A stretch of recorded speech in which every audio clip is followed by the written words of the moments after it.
Yra gydytojų, kurių laukti nereikia. Manodaktaras.lt. Sveiki 15 min, skaitytojai ir žiūrovai, su jumis sveikinuosi. Aš žurnalistė Kristina Kanišauskaitė Šaltmerė. Na, o šiandien mūsų studijoje vieši gydytoja, akušerė, ginekologė, mokslų daktarė Rasa Vancevičiūtė Petkevičienė. Sveiki, Rasa. O bendrauti mes šiandien turėtume moterim ir ne tik jom aktualią temą. Kalbėsime, ką turėtume žinoti apie gimdos kaklelio vėžio prevenciją.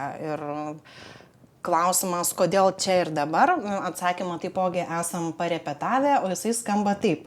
Gimdos kaklelio vėžiui pasaulyje vis dar išliekant viena iš dažniausių moterų mirties nuo vėžio priežasčių, specialistai primena, kad žmogaus papilomos viruso infekcijos neretai sąlygojančios gimdos kaklelio vėžio išsivystymą galima išvengti pasiskiepijus.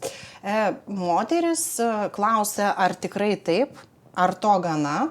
Ir norime tos argumentuotos mokslininkų pozicijos ir gydytojos praktikės. Ką jūs į tai atsakytumėt? Na, jūs pradedat nuo tokio labai subtilaus iš karto klausimo, kalbant apie gimdos kaklelio vėžį, bet skiepijimas šiuo metu yra aktuali tema ir svarbus dalykas, kuris vyksta jau ir Lietuvoje.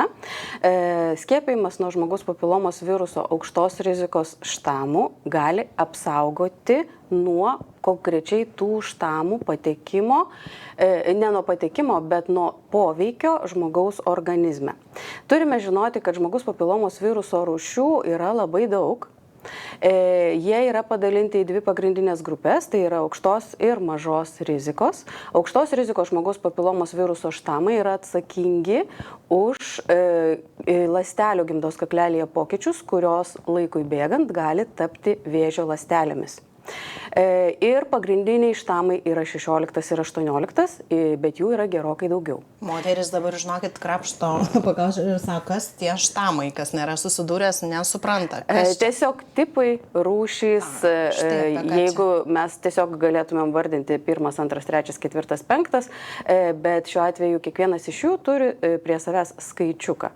Tai 16 ir 18 yra dažniausiai pasitaikantis visuomenėje ir aukštos rizikos tipai žmogaus papilomos viruso. Taip pat noriu atkreipti dėmesį, kad mažos rizikos žmogaus papilomos viruso poveikis taip pat yra, jisai nesusijęs su onkologinėmis ligomis, bet jis gali sukelti karpų formavimąsi gleivinėse, daugiausiai lytinių organų gleivinėse, kas irgi yra nemaloni patologija, tačiau nesusijusi su onkologinėmis ligomis. Taip pat reikia suprasti, kad šito viruso poveikis yra susijęs ne tik su gimdos kaklelio patologija, bet ir su išorinių lytinių organų patologija, su vyrų lytinių gleivinių patologija ir gerklės ir burnos gleivinės patologija. Gerokai mažesnių procentų, daugiausiai mes ir šiandien kalbame ir atveju yra susijusių su gimdos kaklelio patologija. Tai dabar kalbant apie vakcinaciją, apie skiepijimą, ką jūs ir norėjot paklausti, ir ar tai yra pakankama apsauga, tai mes turime kelių rūšių vakcinas. Viena iš jų turi apsaugą nuo 2 pagrindinių tipų žmogaus papilomos viruso, tai 16 ir 18, ir 9-valentė vakcina, kuri turi apsaugą nuo 7 aukštos rizikos ir 2 mažos rizikos tipų. Reiškia, ką turime suprasti, kad jie apsaugo nuo populiariausių, reiškia labiausiai paplitusių visuomenėje žmogaus papilomos viruso tipų, tačiau neapsaugo nuo visų. Tai reiškia, kad gerokai sumažina riziką, tačiau jokių būdų nekalbam apie 100%. Kaip ten su tais metais? Kada jau laikas, ar būna per vėlu ir jau nebereikia, ar galima visada? Kada reiktų skiepytis? Taip, teisingiausia ir efektyviausia būtų paskiepyti vaikus. Šiuo metu Lietuvoje 11-12 metų mergaitės ir berniukai yra skiepijami, bet kodėl taip yra? Vienas iš labai svarbių elementų tai yra kontaktas su žmogaus papilomos virusu, o kontaktas dažniausiai įvyksta lytiniu keliu. Ir žmogaus papilomos virusas yra paplitęs visuomenėje labai smarkiai ir dauguma žmonių gyvenančių intimų gyvenimą susiduria su tais virusais. Tai vakcina yra efektyviausia iki pirmo kontakto. Dauguma žmonių, iš karto noriu pasakyti, kad tai nenuskambėtų kažkaip labai grėsmingai, kad didžioji dauguma žmonių susidūrę su aukštos ar mažos rizikos žmogaus papilomos viruso tipais, patys savo imuninės sistemos dėka pašalina tos virusus ir jie neapsigyvena jų organizme. Net nieko ypatingo nedarydami, tiesiog organizmas sukovoja, ar ne? Jie nežino apie tai, kad tai įvyko, kada atvyko virusas ir kada išvyko, tai virusas nesukelia ypatingų simptomų. Ir taip, reiškia, pavojus, rizika atsirasti ligoms yra tik tada, kai virusas apsigyvena organizme dėl tam tikrų priežasčių, kurias galėsime aptarti, ir pasilieka metais. Pokytis nevyksta nei savaitėmis, nei mėnesiais, vyksta metais. Žmogus, matyt, pradeda jausti jau tada, kai tas pokytis įsibėgėjęs yra, ar ne, ir praėjo ne 1 metai. Kaip jūs ir sakote, yra kažkokie simptomai, iš ko aš galiu pajusti, kad čia jis. Žmogaus papilomos viruso infekcija neturi jokių žmogui juntamų simptomų. Tame yra jos klasta, nes simptomai dažniausiai dėja atsiranda tada, kai jau atsirado onkologinė liga. Ir tie simptomai net ir onkologinės ligos, jeigu mes skaitytumėm apie gimdos kaklelio vėžį, yra pakankamai nežymus pradžioje. Jie nesukelia didelio skausmo, nesukelia kažkokių akivaizdžių pokyčių, tokių kaip, sakykime, didelis tinimas ar kažkoks tai labai didelis išskyrų kiekis, kas būdinga ginekologiniams ligoms. Nėra tokių simptomų. Todėl ir kalbam, todėl ir visą laiką įvairiais kanalais teikiame informaciją moterims ir, kaip jūs labai teisingai paminėjote, ne tik aktualią moterims, bet visiems žmonėm, kad gimdos kaklelio vėžys yra ta liga, kurios mes galime išvengti, taikydami prevenciją. Ir prevencijos priemonė tikrai ne vienintelė yra skiepijimas. Skiepijimas tiesiog yra naujas būdas atsiradęs ir unikalus tuom, kad tikrai onkologinių ligų atveju mes nedažnai kalbam apie skiepijimą, ar ne, bet negalim pasakyti, kad jeigu mes paskiepysim nuo žmogaus papilomos viruso, tai žmogus gali niekada nebesitikrinti ir tikrai nesusirgs. Jokių būdų tokios informacijos negalime pasakyti. Taip, tai nėra konstanta. Man anksčiau yra tekę užskaityti, dabar nepamenu kokioje literatūroje, kad efektyviausi skiepai iki 26-27. Ar čia ta skalė kažkaip pasistumėjo ir viskas paankstėjo, ar čia tiem, kurie nespėjo anksčiau, ar čia reikia kartoti? Taip, iš tikrųjų, yra straipsniuose rašoma, kad vakcina yra efektyviausia maždaug iki 25-26 metų, tačiau pats tinkamiausias laikas tai yra vaikystė dėl kelių priežasčių, kaip jau vienos minėtos mažos tikimybės, kad buvo kontaktas su žmogaus papilomos virusu. Antras dalykas, kaip jūs žinote, daugumą skiepų mes rekomenduojam būtent vaikams, kadangi jų imuninė sistema taip pat turi tam tikrų savybių, dėl ko efektyviau vystosi imunitetas. Ir vakcinos esmė yra ne ta, kad jinai neleis žmogaus papilomos virusui pakliūti į organizmą, bet jinai bus pasiruošusi kovoti, jeigu tas virusas paklius.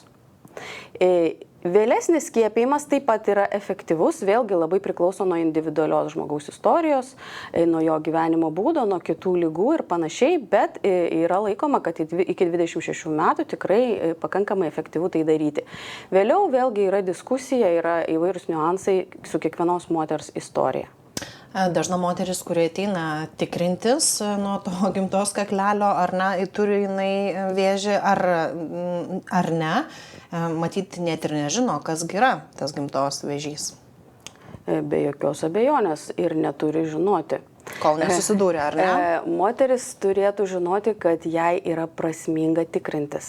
Ir labai svarbi žinutė yra tai, kad prevenciniai tyrimai, būtent dėl gimdos kaklelio vėžio ir aišku tai būdinga ir kitom prevenciniam programom, turi būti atliekamos moterim, kurios neturi jokių skundų. Tiesiog esmė patikros yra reguliarumas. Tai reiškia, kad jeigu aš reguliariai atlieku tyrimus, tai iki minimumo sumažėja rizika praleisti kažkokius pakitimus. Taip pat mes turime suprasti, kad gimdos kaklelio vėžys neatsiranda taip tiesiog žodžiu vieną dieną, ar ne? Yra pakankamai ilga istorija iki vėžinių pakitimų. Ir tie ikivėžiniai pakitimai, jie gali būti gydomi ir vėžys niekada neatsiras. Būtent todėl prevencinė programa yra labai prasminga, kad mes galim išvengti onkologinės ligos net ir suradę aukštos rizikos virusus ir pakitimus gimdos kaklelėje, kurie jau yra ląstelėse. Mes galim išvengti onkologinės ligos arba ją rasti labai anksti ir nuo to labai priklauso gydymo intensyvumas ir moters gyvenimo kokybė. Ir kaip kalbėjom dar prieš ateidamos į studiją, užsiminėt, kad nežiba Lietuva šiuo atveju pagal statistiką, pagal sergamumą, ar ne? Papasakokim ir kitiem, kaip iš tiesų ten viskas atrodo. Lietuvoje mes tikrai turime pakankamai ryškų sergamumą ir deja mirtingumą nuo šios ligos. Ir pradėjus prevencinę programą, kada jinai prasidėjo ir dar nuo žmogaus papilomos viruso mes netikrinom, tai buvo didžiulis šuolis rastas pakitimų. Kodėl jisai buvo? Todėl, kad tiesiog pradėjom intensyviai tikrinti ir staiga pasikeitė statistika ne tiek skaičius netgi gal padidėjo, ar ne, bet labai pasikeitė ankstyvumas diagnostikos. Tai reiškia, kad mes suradome gerokai daugiau žymių pakitimų ikivėžinių ir pirmų stadijų gimdos kaklelio vėžio. Šiuo metu statistika Lietuvos vėžio registro duomenimis 2017 metų statistika yra tokia, kad Lietuvoje šitos ligos diagnozę išgirdo 356 moteris ir deja mirė 200 moterų. Aišku, reikia suprasti, kad čia ne tas pats skaičius, ar ne, sergamumas ir mirtingumas, kadangi miršta dėl šios ligos dažnai po ilgo sirgimo. Tai tą irgi reikėtų suprasti. Bet deja, ypatingai jautru yra tai, kad mes turime priemonę išvengti šitos ligos. Bet deja, kol kas vis dar tokį sergamumą turime. Neįtin gerai sekasi ir mūsų kaimynam, ar ne? Ir Latvijam, ir Estam vieninteliai skandinavai yra ta kelrodė žvaigždė. Skandinavijoje turbūt yra pati pradžia ir pats aktyvumas šitų tyrimų. Jie ypatingai Suomiai praėjo didžiulį kelią atlikdami prevenciją gimdos kaklelio vėžio ir tikrai gali pasigirti rezultatais ir pateikti savo statistinius ir mokslinius duomenis apie tai, kiek efektyvu yra reguliariai atliekant gimdos kaklelio onkocitologinį tepinėlį. Dar čia pradiniai tyrimai buvo tik onkocitologinis tepinėlis ar ne prevenciniai programai, kaip galima sumažinti iki absoliutaus minimumo šitos klastingos onkologinės ligos buvimą savo šalyje, ten, kur išvystyta tvarkinga ir aiški patikra. Dar galbūt norėčiau pridėti tokią informaciją, kuri galėtų būti svarbi moterims, kurios ateina tikrintis, ar ne? Nuo 22 metų mes turim pasikeitusią gimdos kaklelio vėžio prevencijos programos tvarką ir moterims iki 35 metų yra atliekamas kas 3 metus onkocitologinis tepinėlis. Tai yra žmogaus papilomos viruso tyrimo neatliekama aukštos rizikos. Kodėl? Kas yra onkocitologinis tepinėlis? Onkocitologinis tepinėlis tai yra ląstelių peržiūra, tai atlieka gydytojas patologas ir jis mato, ar yra pokyčiai ląstelėse, ar jų nėra. Tai yra, jeigu jie yra, tai jau yra rezultatas žmogaus papilomos viruso. Kodėl mes jaunų moterų netikrinam dėl žmogaus papilomos viruso? Kaip jau minėjau, kadangi jis yra labai paplitęs visuomeniai ir daugumoj atveju jisai pasišalina iš organizmo savaime, tai jo nustatymas nėra toks prasmingas. Jo pavojus ir bėda yra tada, kai virusas apsigyvena gimdos kaklelio ląstelėse ar kitų gleivinių ląstelėse ir ten, kaip sakau, susikrausto su daiktais, pradeda savo buities darbus, keičia ląstelės struktūrą, kuri piktėja ir vėliau gali tapti onkologinė liga su visai kitom pasekmėm. Taip, o jeigu aš esu tas drausmingas, žmogus, kuris vis atlieka tą patikrą ir man kyla klausimų, kaip dar galiu, būti sveikesnė, ar ne? Tai kas čia, genetika, mityba, kokios priežastis dažniausiai lemia tą sergamumą, jeigu nėra aplaidumo, ar ne? Taip. Kalbant apie gimdos kaklelio vėžio rizikos veiksnius, ar ne? Tai ką jūs paminėjote, gyvenimo būdas, tai yra mityba, judėjimas, pakankamas vandens gėrimas, yra absoliuti rekomendacija visų ligų visoje medicinoje atvejais. Nieko čia. Nes tai yra mūsų stipresnio kūno, geresnio atsparumo sąlyga, kuri yra vykdoma kasdien ir yra tikrai svarbi. Specifiniai gimdos kaklelio vėžio rizikos veiksniai. Tai be jokios abejonės yra žmogaus papilomos viruso infekcija. Kaip jinai patenka į organizmą? Patenka dažniausiai lytiniu keliu, gali patekti iš motinos kūdikiui gimdymo metu, taip pat gali labai glaudaus kontakto metu, reiškia, tai šitai sąlygoje intimaus gyvenimo tam tikras tvarkas, kadangi jeigu yra daug partnerių, tai reiškia, kad labai didelė tikimybė gauti naujas porcijas žmogaus papilomos viruso nuolat, ar ne? Arba jeigu yra situacija, kada poroje kitas žmogus turi daug partnerių, vėlgi tai yra panašus rizikos veiksnys. Taip pat didelę įtaką turi imuninės sistemos būklė, tai reiškia kitos ligos, kurios yra organizme ar ne, jos turi būti laiku gydomos. Tai tiek kalbam apie sisteminės sunkesnės ligas, tiek apie paprastas ginekologinės infekcijas ar ne, kurios tiesiog turėtų būti laiku gydomos. Didelė įtaka taip pat mes statistiškai matome, kad socialinis lygmuo ar ne žmonių, reiškia ten, kur skurdesnis gyvenimas, dažniau pasitaiko užleistos formos žmogaus papilomos viruso.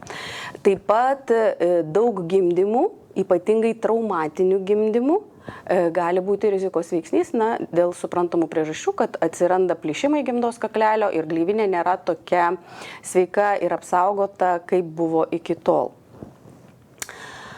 Tai rūkymas. Taip pat, kaip bebūtų keista ar ne, visą laiką atrodytų, kad rūkymas labiausiai susijęs su plaučių vėžiu ar ne, ar skrandžio, bet tyriant moteris, kurios rūko, gausiai rūko, tai kalbama apie ilgalaikį ir gausų rūkymą, jų gimdos kaklelio gleivėse randama medžiagų, kurios yra, reiškia, gaunamos rūkant ir veikia toksiškai lokalų imunitetą. Tai reiškia, blogina sąlygas pašalinti bet kokius elementus iš lytinių takų. Ko dažniausiai žmonės nežino apie gimdos kaklelio vėžį sukeliančią infekciją? Jinai užsislaptinusi, kad yra, ar ne?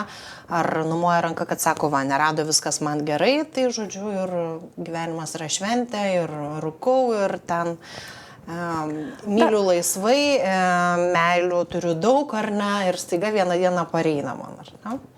Čia jau aišku, kiekvieno žmogaus yra istorija ir pasirinkimas. Taip. Mes visi turime laisvę tą daryti, kaip mes nusprendžiame, kad mūsų gyvenimas turėtų klotis.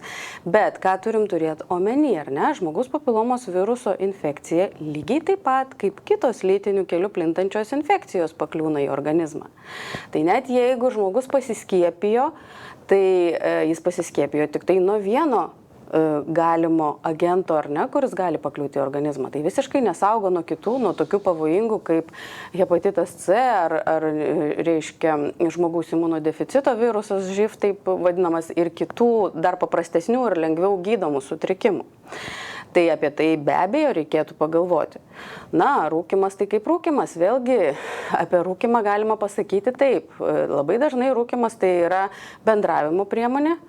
Tai galbūt mums jau laikas keisti šitą bendravimo priemonę į kokią nors kitą. Užtektų ir kavos tiesiog, ar ne?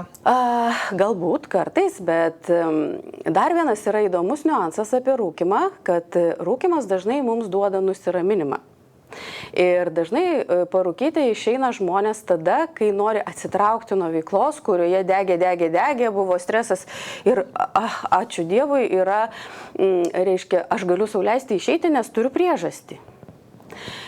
Rūkymo procesas iš tikrųjų nuramina dėl kelių priežasčių, bet dėl vienos labai svarbios, tai yra gilaus kvėpavimo. Įtraukimas ir išleidimas, tai yra tiesiog gilus kvėpavimas, kuris mus nuramina. Tai kokia paslaptis, gal užteks kvėpuoti, ar ne? Ir gal reikėtų pradėti bandyti bent kas antrą kartą pakvėpuoti kažkuo kitu, pavyzdžiui, užsidegti smilkalą, kuris taip pat labai maloniai kvepia ir skleidžia gražų dūmą. Galbūt tiesiog suprasti, dėl ko norisi tai daryti. Aš tai dar noriu paliesti kitą kampą šios temos - emocinę būklę moterų, kurios atsiduria jūsų kabinete ir, atrandat ne visai gerų naujienų, ar ne? Kaip būna tada? Ar ir ašarų pasitaiko, ar būna, kad tenka šluostyti, ar mūsų moterys stiprios ir kitiem matant neverkia, kaip su tuo tvarkotės? Mūsų moterys yra ypatingai stiprios. Ir kuo sunkiau jos serga, to stipresnės jos yra. Ką kartais labai graudu net matyti, kad moteris, kuri iš tikrųjų turi didžiulę kančią ir didžiulį stresą, atrodo stipresnė negu moteris, kuri tiesiog turi kažkokią labai paprastą, tiesiog netikėtą jos kasdienybę sutrikdžiusią problemą. Ir tai yra didžiuliai kontrastai. Dėl emocinės būklės jinai be abejonės labai svarbi ir visoms mūsų lygoms ir sveikatoms, ar ne? Tai kaip čia visą laiką mes kviečiam labiau rūpintis, kas mums gerina sveikatą, o ne kas sukelia ligas, ar ne? Tai investuoti į tai būtų svarbu, tai šitoj temai emocinė būklė be galo svarbi. Suprantama, kad jeigu jau žmogus eina pas ginekologą, o dar pas ginekologą onkologą, tai natūralu, kad jo streso lygis yra labai aukštas ir tai yra visiškai normalu. Mes tam esam pasiruošę ir suprantam, kad kartais tai neadekvati būsena. Ir žinios visada pateikiamos maksimaliai aiškiu būdu. Tam, kad suprasti ne tik tai, kad taip yra. Svarbiausia dalis yra ne taip yra, o ką daryti. Mes neturim galvoti, ką mes darėm vakar, už vakar prieš 10 metų. Mes turim galvoti, ką mes darom dabar. Turim tai ir turim planą. Tai visada mažina stresą. Yra kita pusė, kadangi dalis moterų labai išsigąsta dėl bet kokių pakitimų, kurie yra nustatyti. Ir sakykime, suradus aukštos rizikos žmogaus papilomos virusą, tai nėra jokia diagnozė. Tai lygiai tas pats, kaip, sakykime, turėti herpes virusą, kuris gyvena mūsų organizme, ar ne, ir pasirodo laikas nuo laiko, kai sutrinka mūsų imuninė sistema, mes peršalam ar kažkas panašaus. Tai nėra liga. Bet jos pavojus yra tik tai ilgalaikiam buvime. Šitą labai svarbu išaiškinti. Vėlgi, kalbant apie onkocitologinio tepinėlio atsakymus, jų yra keletas variantų. Ir tikrai visi yra sutvarkomi, bet tai irgi kelia didelį stresą. Tai mokslininkai ir gydytojai, kurie tyrinėja šitą sritį, taip pat svarsto ir tą dalį, ar ne, kad prevenciniai tyrimai turi savo didžiulę vertę, prasmę, išsaugoti moteris nuo labai sunkios ir mirtinos ligos kartais. Bet iš kitos pusės sukelia didžiulį nerimą daliai moterų, kurioms tai nėra taip pavojinga, bet už tai ypatingai svarbus yra bendravimas, išaiškinimas, nuraminimas.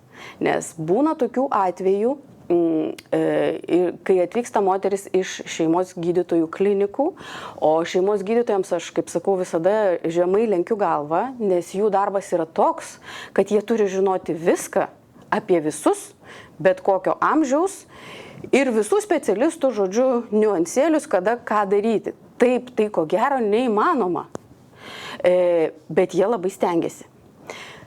Tai kartais įvyksta tokių nesusipratimų, nes gydytojai irgi žmonės ir jų yra įvairių.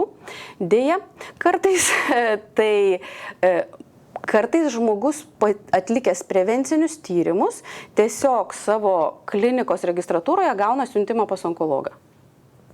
Tai va čia yra streso lygis.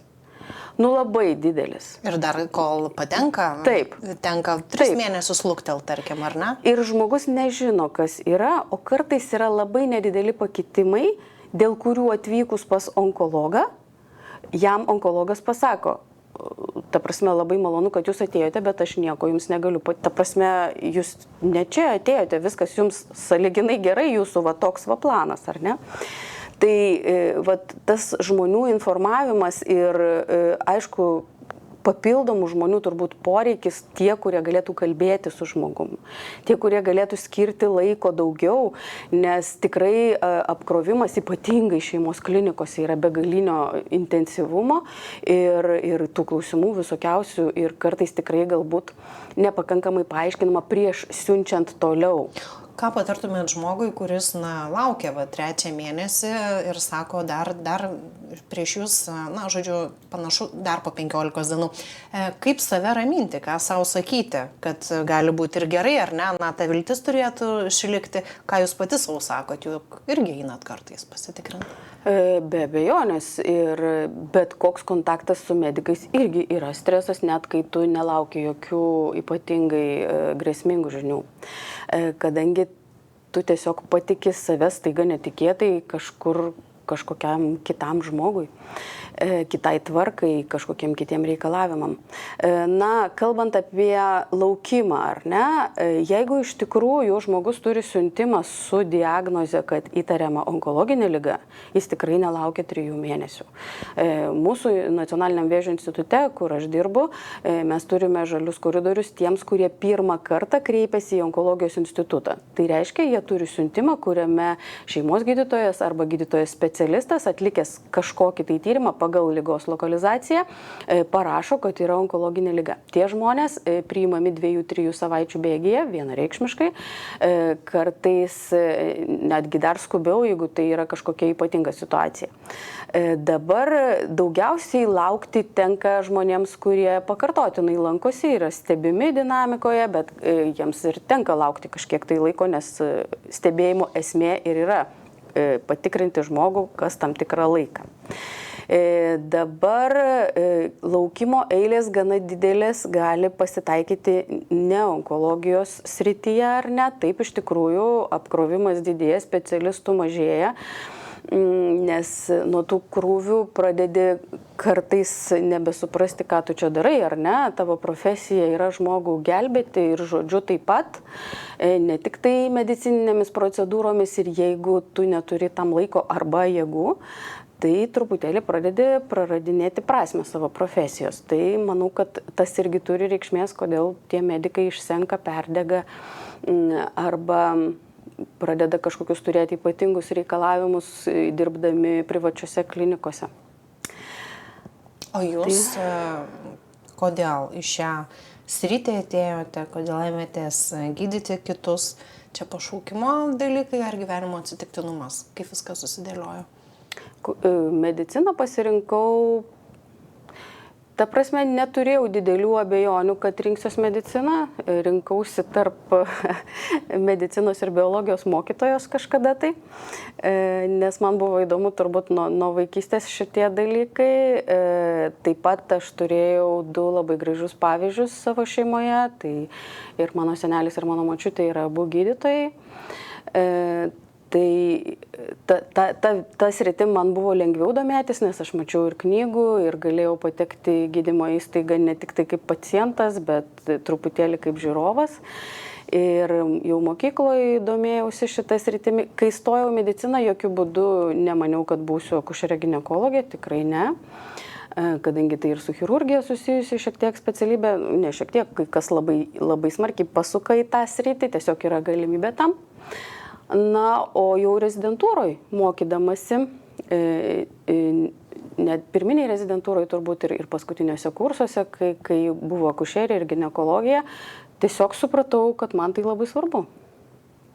Ir tikrai nemaniau, kad eisiu į onkologiją kažkada. Vėlgi tai yra įvairūs kelio vingiai. Aš pradėjau savo darbus nuo gimdymo skyriaus ir, kaip sakau, ir nuo gyvenimo pradžios ir kartais iki gyvenimo pabaigos. Taip gyvenimas veda mane per medicininę dalį, ar ne? Tiek matyti, kaip žmogus ateina, tiek matyti, kaip išeina.